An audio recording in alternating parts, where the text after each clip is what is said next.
Welcome to this video, where we will tackle a common problem many data analysts face.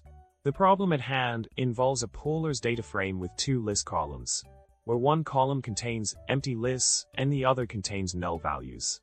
The goal is to achieve consistency in the data frame by converting the empty lists to null values. Now, let's delve into the solution provided for this particular problem.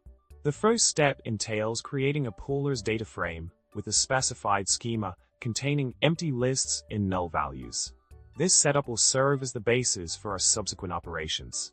Building upon the initial setup, the next step in the solution involves utilizing polars selectors and expressions to effectively convert the empty list to null values in the data frame.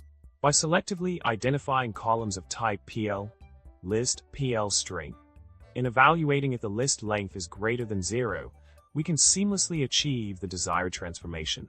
To wrap up, we successfully address the inconsistency in the data frame by converting empty lists to null values, ensuring uniformity across the columns. I hope you found this solution helpful and informative.